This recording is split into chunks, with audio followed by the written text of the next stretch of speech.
Hi friends, ನಮಸ್ತೆ. Welcome to our channel. Friends, ಇದು ಶುಕ್ರವಾರ ಮತ್ತು ಶನಿವಾರದ ಮೆನು ವ್ಲಾಗು.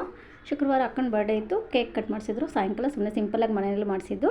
ಅಕ್ಕನ ಮಗ, ಅವನಿಗೂ ಮದುವೆ ಸೆಟ್ ಆಗಿದೆ. ನೆಕ್ಸ್ಟ್ ವೀಕು ಎಂಗೇಜ್ಮೆಂಟ್ ಇಟ್ಕೊಂಡಿದ್ದೀವಿ ಫ್ರೆಂಡ್ಸ್. ಅದನ್ನು ವಿಡಿಯೋ ಎಲ್ಲ ಅಪ್ಲೋಡ್ ಮಾಡ್ತೀನಿ. ಅದರಿಂದಾಗಿ ನಾನು ಲೇಟಾಗಿ ವಿಡಿಯೋ ಅಪ್ಲೋಡ್ ಮಾಡ್ತಾಯಿದ್ದೀನಿ. ಸ್ವಲ್ಪ ಎಲ್ಲ ಬ್ಯುಸಿ, ಎಂಗೇಜ್ಮೆಂಟ್ ಕೆಲಸಗಳು ನಡೀತಾ ಇದೆ. ಅದರಿಂದಾಗಿ ಇಷ್ಟು ಶುಕ್ರವಾರದ್ದು. ಶನಿವಾರ ಬಂದು ಬೆಳಗ್ಗೆ ನಾನು ಬೇಗ ಎದ್ದು ಎಲ್ಲ ಟಿಫನ್ ಎಲ್ಲ ಮಾಡಿಕ್ಬಿಟ್ಟು ನಮ್ಮ ಅತ್ತೆ ತಂಗಿ ಮನೆಯಲ್ಲಿ ಸತ್ಯನಾರಾಯಣ ಪೂಜೆ ಇತ್ತು. ಸೊ ಅದಕ್ಕೆ ನಾನು ರೆಡಿ ಆದೆ. ನಾನು ಉಟ್ಕೊಂಡಿರೋ ಅಂಥ ಸೀರೆ ಬಂದು ವಿಸ್ಕೋಸ್ ಶಿಫಾನು. ತುಂಬಾ ಚೆನ್ನಾಗಿದೆ. ಲೈಟ್ ಬೇಬಿ ಪಿಂಕು ಮತ್ತು ವೈನ್ ಕಲರ್ ಬಾರ್ಡರ್. ನಾನು ಎಂಬ್ರಾಯ್ಡಿಂಗ್ ಮಾಡಿಸ್ಕೊಂಡೆ, ಸಿಂಪಲಾಗಿ ಎಂಬ್ರಾಯ್ಡಿಂಗ್ ಮಾಡಿಸ್ಕೊಂಡಿದ್ದೀನಿ. ತುಂಬಾ ವೈಟ್ಲೆಸ್ ಇತ್ತು. ಸ್ಯಾರಿ ಅಂತೂ ತುಂಬ ಚೆನ್ನಾಗಿದೆ, ಸಾಫ್ಟಾಗಿತ್ತು. ನಾನು ರೆಡಿಯಾಗಿ ಆಟೋ ಬುಕ್ ಮಾಡಿಕೊಂಡು ನಾನು ಸೂಪರ್ ಟ್ಯಾಕೀಸ್ ಹತ್ರ ಹೋಗಿದ್ದೆ, ಸಿಟಿ ಒಳಗಡೆ ಅವ್ರದ್ದು, ಕಾಟನ್ಪೇಟೆ. ನಾನು ಹೋಗೋ ಅಷ್ಟೊತ್ತಿಗೆ ಹೋಮ ಎಲ್ಲ ನಡೀತು, ಪೂಜೆ ಎಲ್ಲ ಆಗ್ತಾಯಿತ್ತು.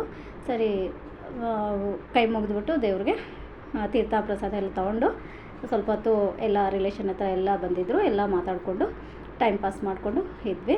ತುಂಬಾ ಚೆನ್ನಾಗಿ ನಡೀತು. ಅವತ್ತು ಅವ್ರು ಯಾವಾಗೂ ಬೆಂಗಳೂರು ಕರ್ಗದ ದಿನವೇ ಚಿತ್ತಾ ಪೂರ್ಣಿಮೆಯಲ್ಲೂ ಅವತ್ತೇ ಇಟ್ಕೊಳ್ಳೋದು. ಅವರೊಂದು 35-40 ವರ್ಷದಿಂದ ಮಾಡಿಸ್ತಾ ಇದ್ದಾರೆ ಸತ್ಯನಾರಾಯಣ ಪೂಜೆ. ತುಂಬ ಗ್ರ್ಯಾಂಡಾಗೆ ಮಾಡಿಸ್ತಾರೆ. ನಮ್ಮ ಅತ್ತೆ ತಂಗಿರು ಎಲ್ಲ ಬಂದಿದ್ದರು. ತುಂಬಾ ಚೆನ್ನಾಗಿ ನಡೀತು. ಲಾಸ್ಟಲ್ಲಿ ಅರಿಶಿನ ಕುಂಕುಮ ತೊಗೊಂಡು ನಾನು ಮತ್ತೆ ಆಟೋ ಬುಕ್ ಮಾಡಿಕೊಂಡು ಮನೆಗೆ ಬಂದ್ವಿ. ಮತ್ತು ನೈಟಿಗೆ ಕರ್ಗಕ್ಕೆ ಬಂದು ನೋಡು, ಕರ್ಗ ತುಂಬ ಚೆನ್ನಾಗಿ ನಡೆಸ್ತಾ ಇದ್ದಾರೆ. ತುಂಬಾ ಚೆನ್ನಾಗಿ ನಡೀತು. ಕರ್ಗ ಆಚೆ ದೇವಸ್ಥಾನದಿಂದ ಆಚೆ ಬಂದಿತ್ತು. ತುಂಬಾ ಚೆನ್ನಾಗಿತ್ತು. ಅಷ್ಟು ತುಂಬ ಕ್ರೌಡ್ ಇತ್ತು. ತುಂಬ ಚೆನ್ನಾಗಿ ಮಾಡಿದ್ದಾರೆ ಫ್ರೆಂಡ್ಸ್. ನಮ್ಮ ಬೆಂಗಳೂರು ಕರ್ಗ ಹೇಳಬೇಕಾ ಮೊದಲೇ, ಅಷ್ಟು ಚೆನ್ನಾಗಿ ನಡೆಯುತ್ತೆ ಗ್ರ್ಯಾಂಡಾಗಿ. ಇದು ಫ್ರೆಂಡ್ಸ್ ಶುಕ್ರವಾರ ಮತ್ತು ಶನಿವಾರ menu vlog. Thank you friends. See you next vlog.